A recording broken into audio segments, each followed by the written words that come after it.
Alright, so welcome everybody. My name's Aaron. I'm the host of the 5 Red Lights channel, and welcome to my first proper official Twitch stream. Hopefully you can hear me loud and clear. So we're just going to dive on into some F1 2021 gameplay, and I'm going to discuss this weekend's upcoming Italian Grand Prix around the Temple of Speed, Monza, the Autodromo Nazionale Monza. According to Codemasters, a track difficulty of very easy, which does also explain why 5-year-old me was so prodigious around the 1998 layout of Monza back in the day. So, of course, there are 3 home teams. There's Ferrari with Charles Leclerc and Carlos Sainz. There's AlphaTauri with Pierre Gasly, who won last year's race, now alongside Yuki Tsunoda, who've both been retained for this season, and Alfa Romeo, who have Kimi Raikkonen and Antonio Giovinazzi. But actually Kimi won't be racing this weekend because he's still suffering from COVID, so Robert Kubica will take his place. So I thought I'd kick this stream off with a quick race around Monza. I'm going to race as Giovinazzi, someone who I wouldn't normally ever choose. Yeah, his seat is under fire. He needs a good weekend, and obviously he qualified 7th at Zandvoort, which was pretty impressive for Gio, if I may say so myself. I'm of the sort of group that doesn't yet find themselves. Hang on, I'm just trying to find the. There we go. There we go. 25% race. Let's do qualifying format of 1 shot. No practice. Yeah, perfect.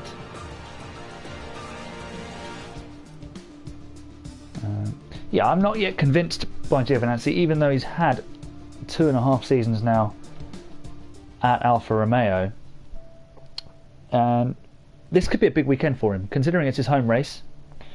He really does need to deliver, but he's going to be kind of hamstrung by the lack of competitiveness by the Alfa Romeo, and probably more specifically its Ferrari power unit. The Ferrari power unit, of course, is stronger than it was last year at Monza, and just generally, but it still lacks that proper top speed. So had there actually been a race at Spa, we might have seen them struggle there. But then Silverstone is generally a power track nowadays, and yet Charles Leclerc nearly won the race. So what do you read into that? But of course Alfa Romeo also don't have the most prodigious setup of prodigious aerodynamically car. That's worded all wrong. Their car just basically isn't that good. So I mean, probably the best he could hope for is to collect a 9th or a 10th place. So let's see what we can achieve with him. Here we go, straight out of the Parabolica. The 5 red lights are counting us down to start our lap. Opening the DRS, and we're already down to 13th. Norris is actually in P1, or late braking into the first chicane. I must say that the ghost actually put me off there, my braking point, even though I've got the dynamic racing line on.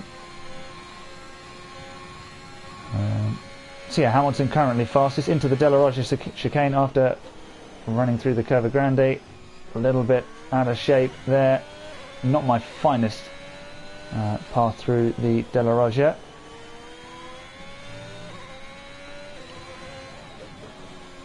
Get the nose in for the second Lesmo. You can always understeer quite wide there, and that can leave you in trouble.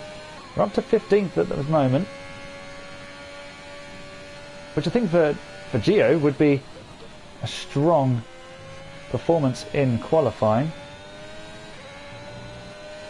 Oh, don't run too wide there, because you'll pick up a track extension warning. Alright, Parabolica. It's a short lap here. About 80 seconds.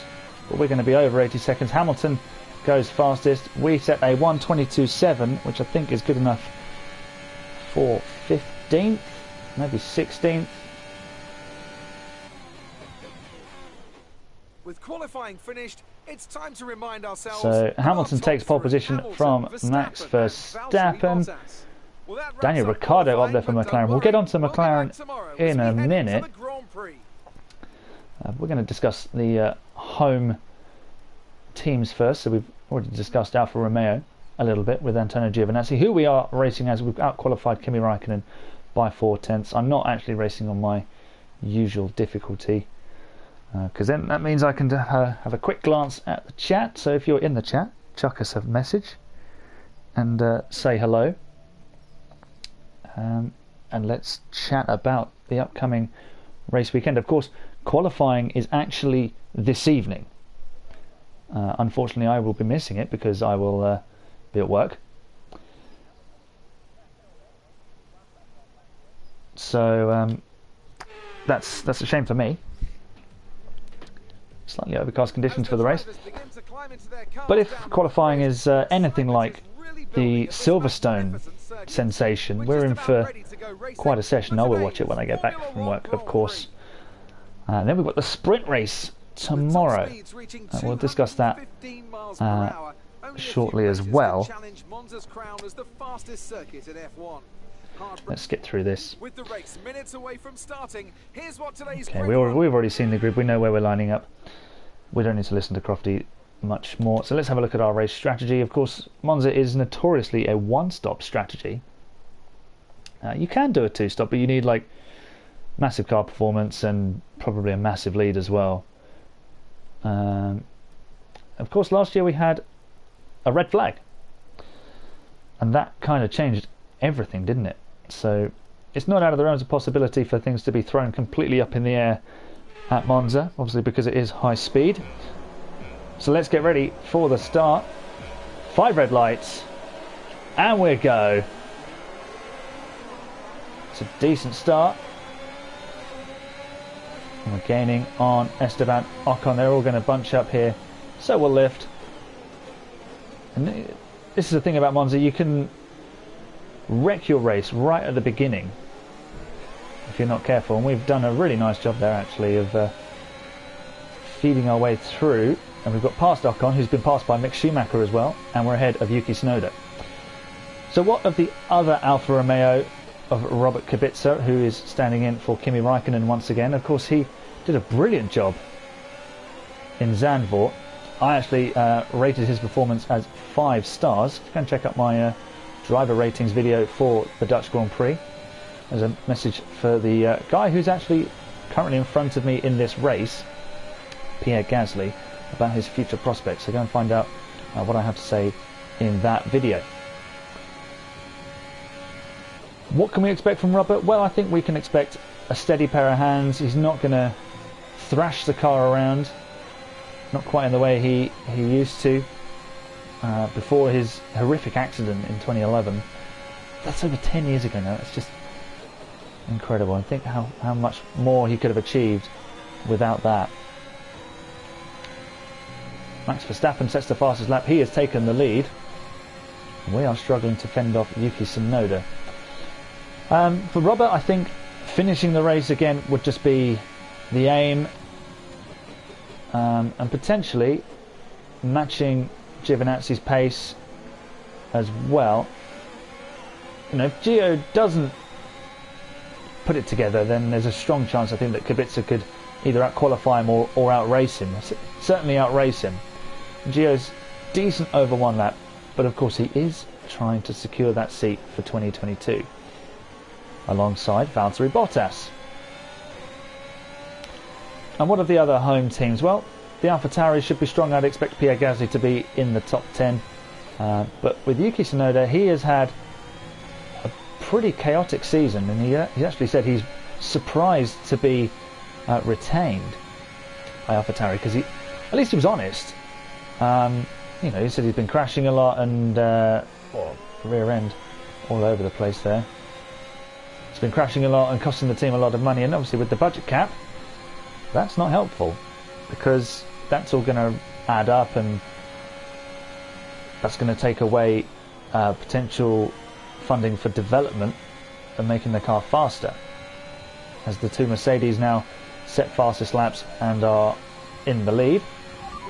DRS now enabled, but DRS is not as powerful in real life here as it is on this game, as Gasly goes for the move ahead of us against Carlos Sainz.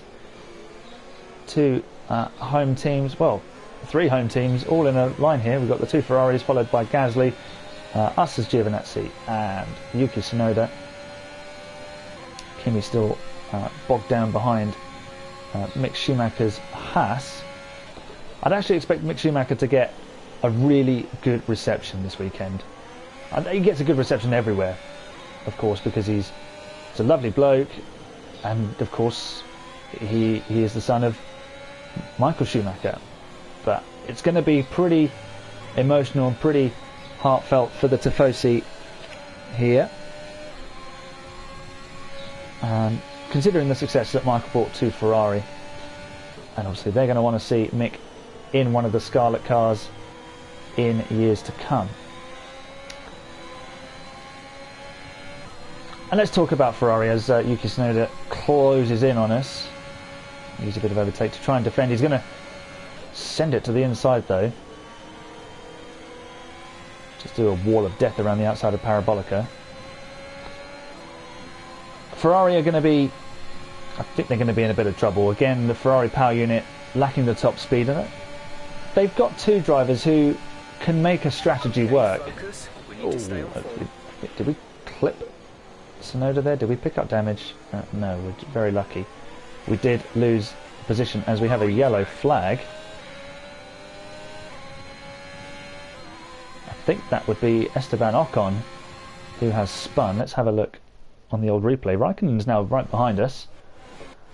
What has happened here? Yeah, it's Esteban Ocon lighting up the rear tyres, and around he goes, being overtaken by everybody.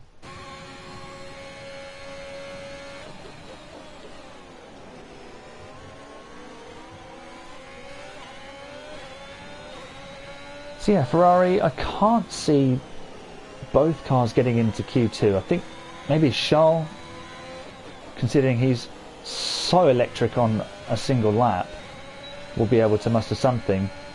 But then, as I said, they've got two drivers who can make a strategy work, and especially from outside the top 10 you can run medium hard. Oh, that's a bucket full of understeer. If you can run medium hard, then you're in a good position, because you can almost push as hard as you need to make that strategy work. With the softs, you might need to manage them slightly more as we get a new strategy option. What's it suggesting? Stop on lap 9. No, stay on lap 7. Open the DRS a bit late, but that's fine, because we can actually then just manage our pace against Tsunoda.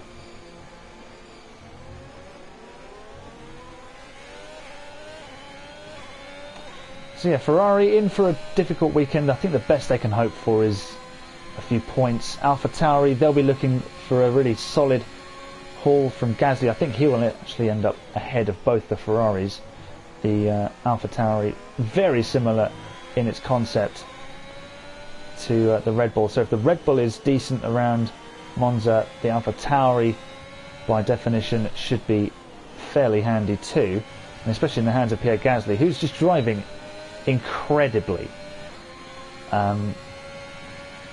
They could be set for a really good result. And again, if they put themselves in position, and then there's all sorts of chaos at the front, because we've got the sprint race as well, they could put themselves in position to pick up, a top 5 or maybe even a podium. Could a victory, a repeat of last year, be a step too far? As the great Murray Walker always said, anything can happen in Formula 1, and it usually does, and it did last year.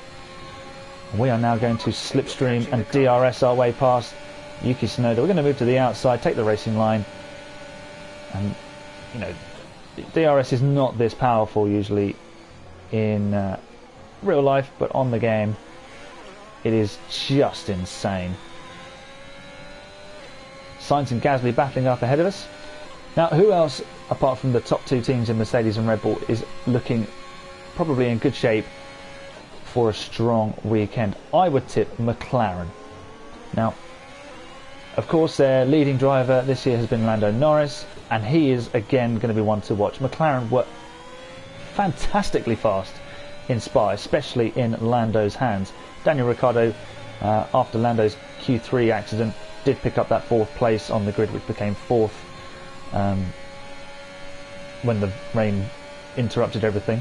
Sainz giving Gasly the big squeeze into Ascari, and we're having to throw out the anchors. Sheesh. Yeah, it's just... And that's put us right into the clutches of Tsunoda. But at least we'll pick up the DRS here. So I think Lando could be in for a really good weekend. The McLaren is slippery in a straight line. It's efficient with its downforce. Here we go. DRS for Tsunoda as well, somehow. He must have picked it up off Gasly. But we'll just... you can just hang it around the outside, pinch the apex for the second bit, squeeze him out wide. Job done. No, don't get on the grass. Don't get on the grass. Just going to pause so I can open the chat. I've got the chat on my tablet, so it's just locking itself and conveniently disconnected. So yeah, if you are in the chat, say hello. We'd love to see what you have to say about the weekend. Do you agree that Lando Norris has an opportunity to win this weekend? Oh, we are all over the place there. This is that's not Formula 1, that is Rally. And this is why I'm racing on a slightly lower difficulty, because otherwise I'd just be off and there'd be no hope. It would be a bit of a rubbish video. We are boxing this lap for hard tyres. At the moment running in P13, 2.5 seconds behind Pierre Gasly and Carlos Sainz, who are battling. So the AI cost themselves so much time when they battle. We might just be able to close the gap on them. I think we're actually boxing not for hard tyres, for mediums. Let's attack the pit entry brake here. Tsunoda continues, and there we go.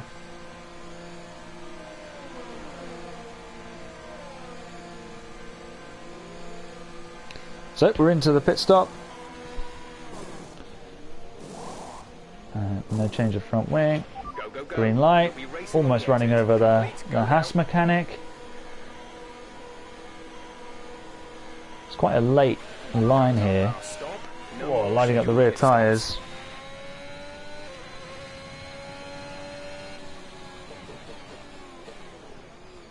Now Tsunoda is going to have clean air to really attack this lap.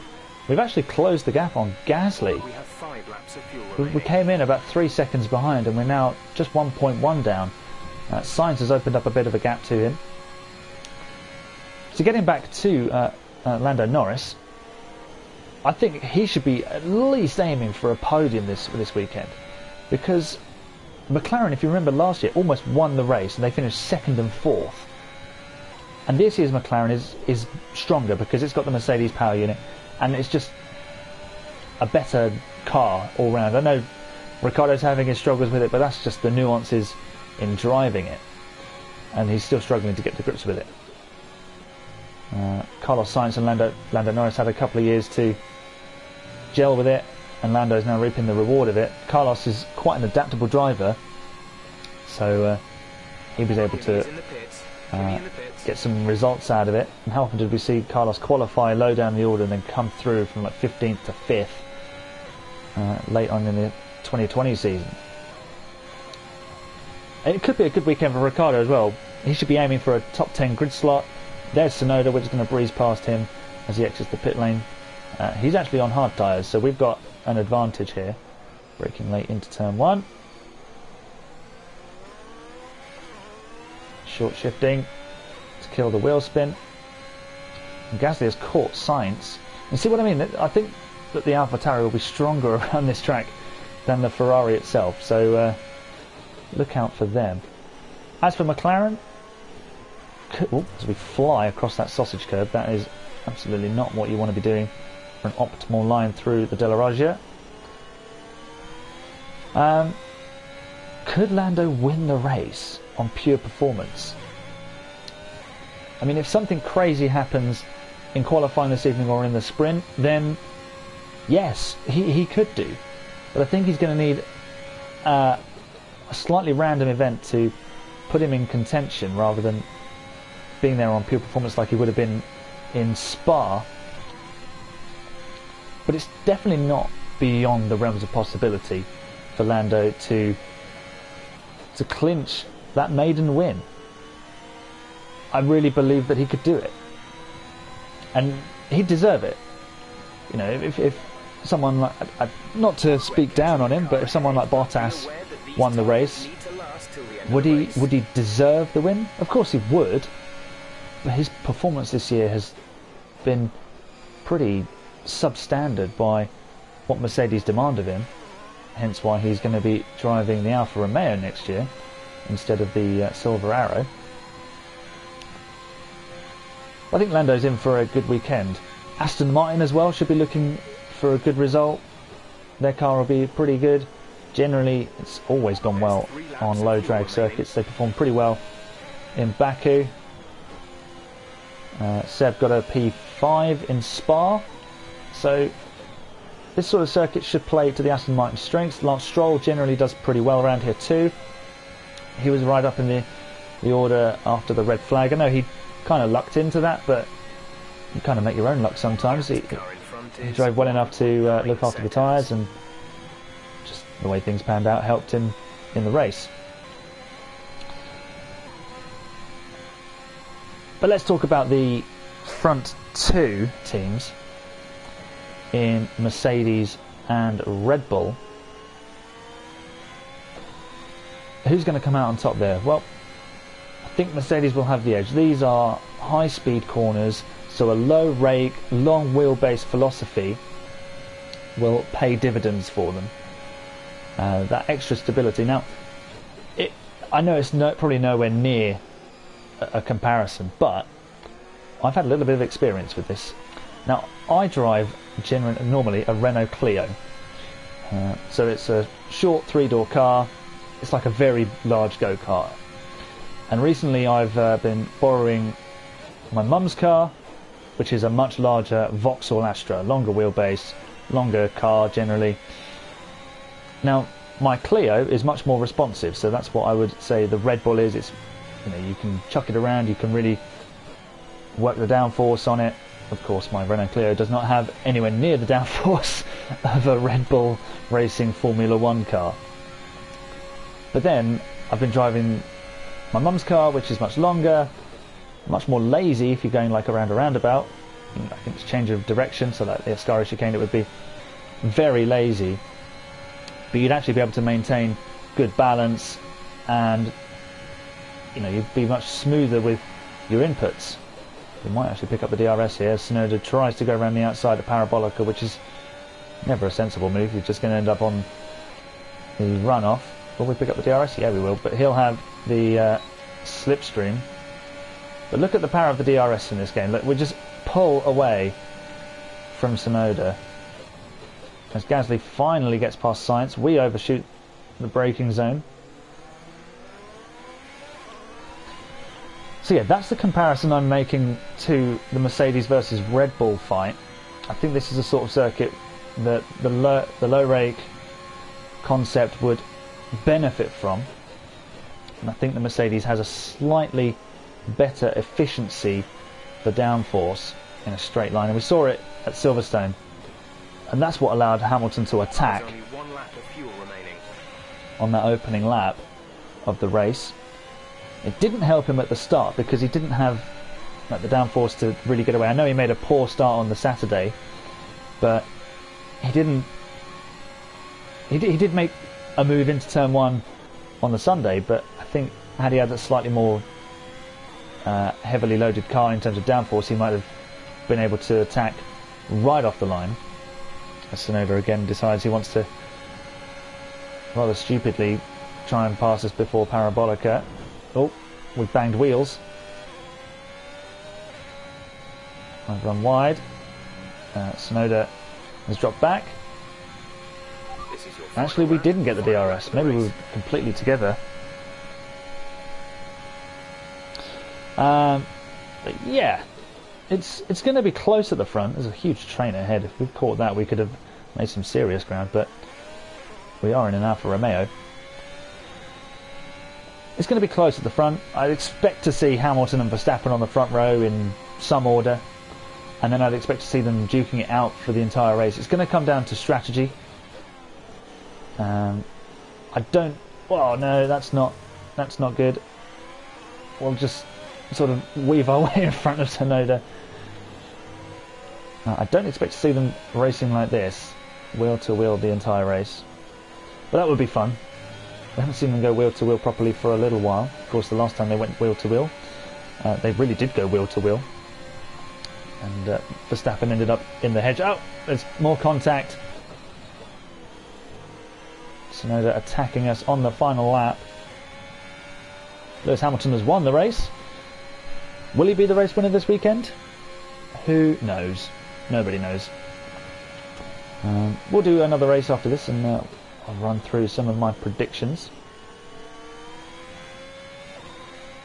Tsunoda dropping back. Maybe he's got some damage. P13 from a P15 grid slot. Not such a bad performance. All right, race over. Take care of the car on the way. Yeah.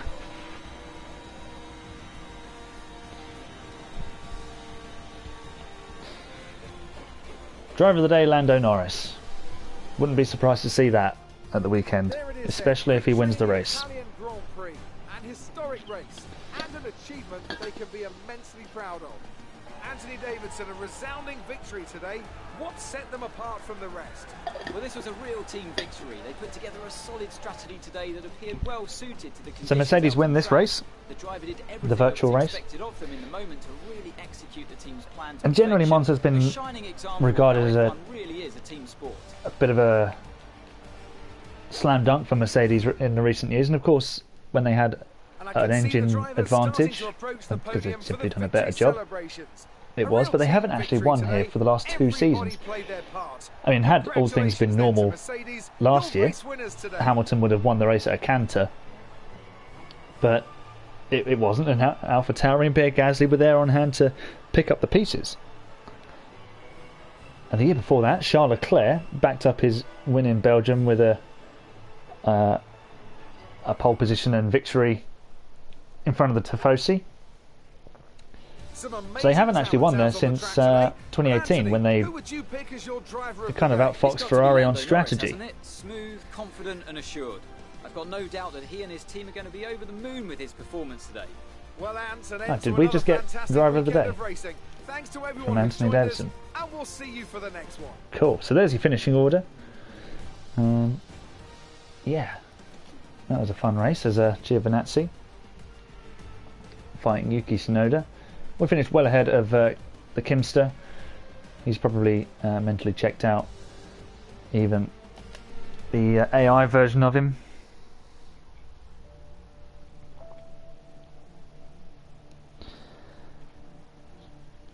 So, who should we race as next? Maybe let's race as a Ferrari.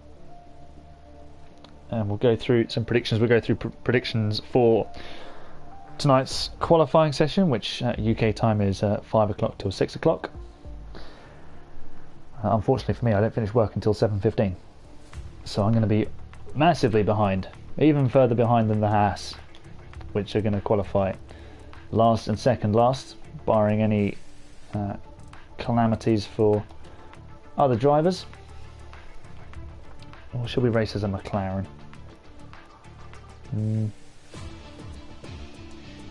Let's keep with the Italian home theme. Now, I do rate Charles Leclerc so highly. And I think he's fantastic. But I'm going to choose Carlos Sainz. I think Carlos is such an underrated performer. And if you haven't seen it already, his helmet for this weekend is just fantastic. He's kept pretty much the same design, but he's just put... See where the 55 is on the helmet there that he's holding? The flag just runs from front to back over the top of the helmet, and it's just a very nice touch. The Italian flag, the tricolour in there. Let's go to weekend structure, one shot, and we'll do a short race, I think. Just 5 laps. Yeah, let's do 5 laps. See if we can do 5-minute predictions, because it's about a 5-minute race there, maybe 6 minutes, because you got 20 seconds or so. Let's dive on in. The Temple of Speed in a Ferrari in front of the Tifosi.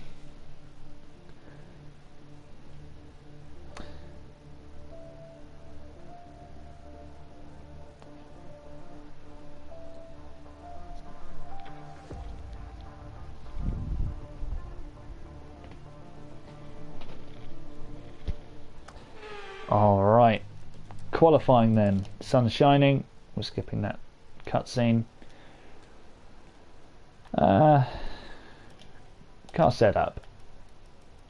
Italia. There we go. Tyre selection. We qualify on mediums. No, we need all the speed we can muster. And let's go. Vamos!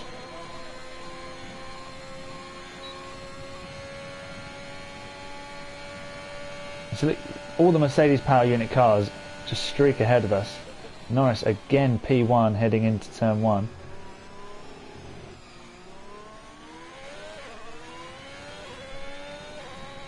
But the Mercedes has got the low speed downforce on the McLaren. Hamilton moving to the front again. So let's talk qualifying this evening. Who do I think is going to get the not a pole position? I'm going to go for the man who's currently leading the way, and that is Lewis Hamilton. I think Max Verstappen will be alongside him for the sprint tomorrow afternoon. And who's going to qualify third? Well, I've already tipped him for a good weekend. I'm going to go with Lando Norris. And a surprise performer? Well, I don't think it's really a surprise. I think George Russell will get into Q3 in the Williams with the Mercedes power unit. Oh, the Scari was horrible. Oh my gosh. That was shocking, and we're down to 18th. Well, if Carlos qualifies 18th tonight, then that's not going to be very good for his prospects. 15th we're up to now. 14th. Yeah, I mean the Ferrari will probably be good through the first chicane because it's got good low speed grip, but everything else will be about having that downforce and the solid platform. Charles only managing 10th, but we were a second slower. That shocking run through Ascari, costing us a massive amount of time. So yeah, there's my top 2 prediction. That's what you can see there, but I don't think it'll be Bottas in third. It'll be this guy, Lando Norris, in third, then Bottas potentially 4th or 5th. Perez, he needs a strong weekend. I reckon he'll be somewhere around 5th as well. Don't count out Fernando Alonso. I know the Alpine is probably not going to be completely suited to this circuit. It's one of those cars that you just can't quite define where it's going to be. So yeah, look out for Fernando, especially in the sprint. He will be looking to make some moves again early on. We'll skip this bit because we know what the grid is. We know we're starting 14th. So yeah, this is a bit of a taster for the sprint. Here we go. Ocon alongside us again. We're waiting for 5 red lights and we are ready to race. It's go in Monza. Oh, fantastic getaway. Not such a good one for our teammate Charles Leclerc. We are flying. There's Lance Stroll and Charles just dive bombing us down the inside. And we follow him through. We just tapped the diffuser of our teammate and we're up to 11th. A brilliant start here. And now we're going to attack Carlos's hero, the two-time world champion Fernando Alonso. We're going to dive down the inside. That was a late defence for Alonso. I think he was probably trying to have a look at Leclerc, to be honest. But we've navigated the Alpine nicely. We're up into the top 10. This is kind of what we're going to see tomorrow in the sprint. People making those dives on the brakes into the Della Roggia and Variante Alta.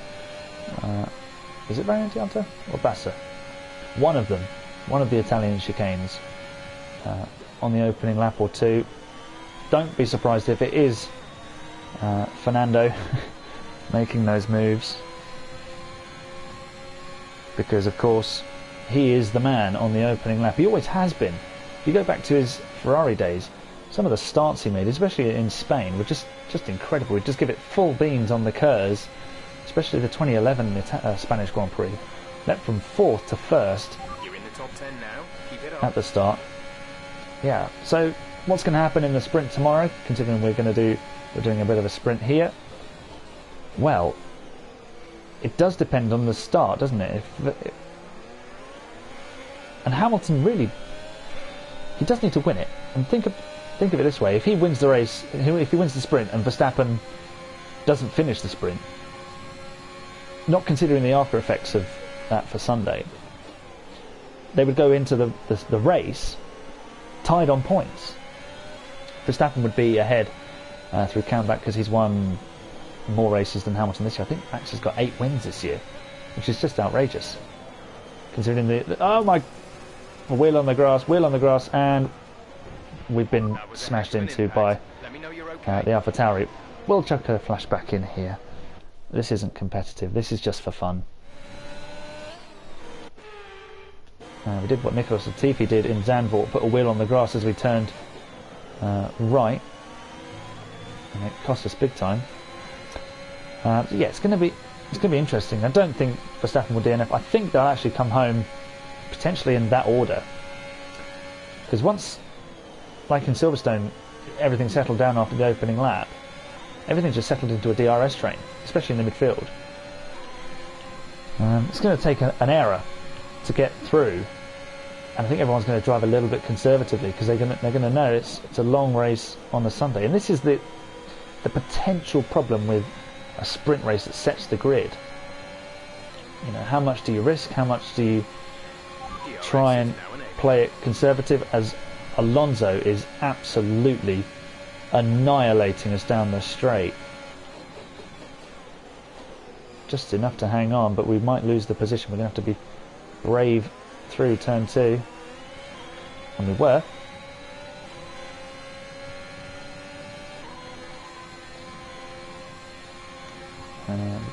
Well over fueled, a lap over fuel.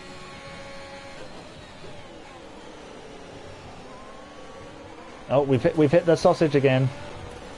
All right. Well, don't do that. Not sensible.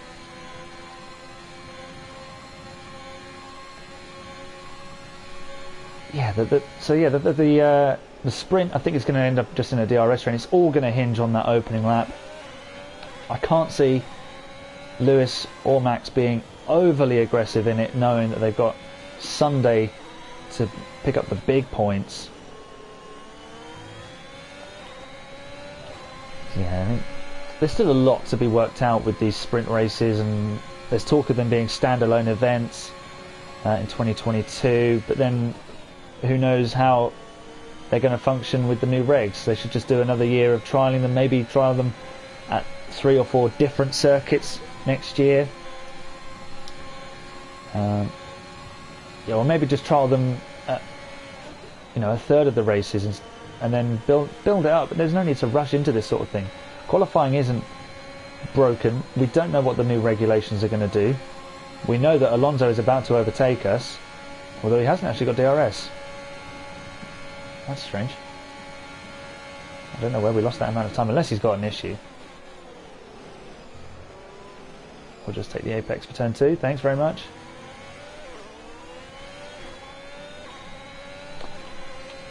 So, of course, the sprint sets the grid for Sunday, so I can see it being a very similar sort of lineup to Saturday. And of course, that'll leave us with Max and Lewis on the front row again.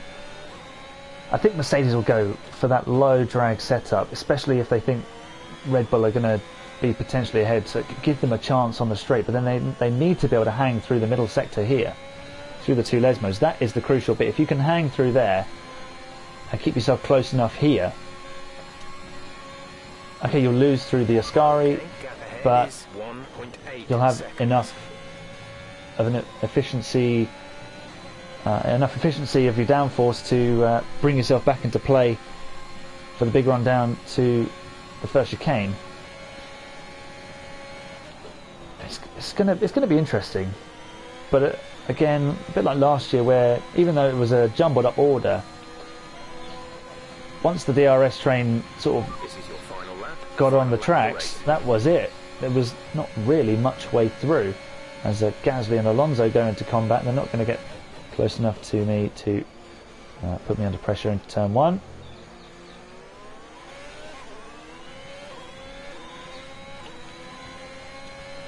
So, who's my race winner? Gonna go for Lewis Hamilton. He needs to win. I think he's going to win the sprint, and I think he'll win the race on the Sunday. Followed by Max Verstappen, which would give Lewis the lead in the World Championship. He'd end up gaining at least 8 points on Max, potentially 9 if he takes the fastest lap on Sunday. Who comes third? I think Lando Norris will come third, but don't count Lando out for a potential second place as well, or maybe even a win. If Lewis and Max get a little bit too close for comfort, then they're going to start slowing each other down, and Lando might be in with a shout of a extra place on the podium. Talking of our race win, there's Lewis Hamilton winning the race, Max Verstappen setting the fastest lap. That's a conceivable scenario for the weekend. But my top three will be Lewis, Max and Lando. P10 for us as Carlos Sainz in this race, who actually picks up driver of the day. Fantastic. It was just our start. We were channeling our inner Fernando Alonso at the start. And for the second virtual race in a row, Lewis and Mercedes are victorious again. After an excellent race weekend. Hey, it's great to see okay, them up on there you that go. podium There's my once again. podium prediction.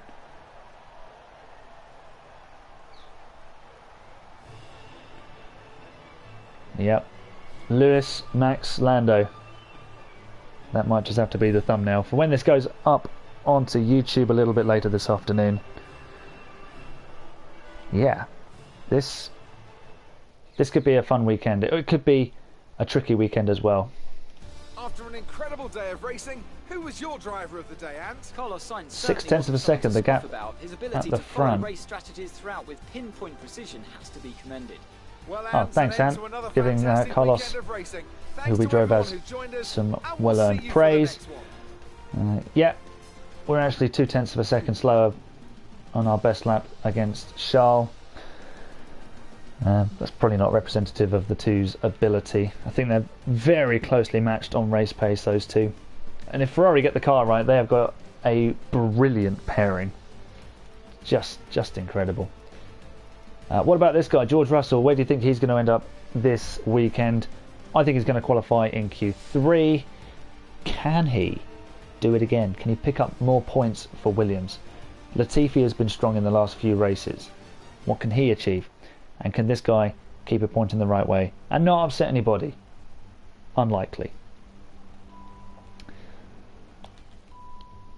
Alright. Well, that will do for this stream. Just a short one, about an hour or so, maybe not even an hour. Yeah, if you were a viewer, thank you so much for watching. The whole thing will be uploaded to YouTube a little bit later on, so for anyone who did miss it and anyone who wasn't able to join in, they will be able to see all of my predictions and my questionable driving on the F1 2021 game. So thank you, and if you enjoyed this stream, and you'd like to join in again, I'm doing another one on Sunday morning ahead of the race, so we can debate qualifying from tonight and the sprint race tomorrow afternoon. Then leave a follow and make sure you join in on Sunday, and we can discuss what can happen Sunday afternoon. So that's all for now. I will see you in my next video or my next stream when the 5 red lights go out. See you later, guys.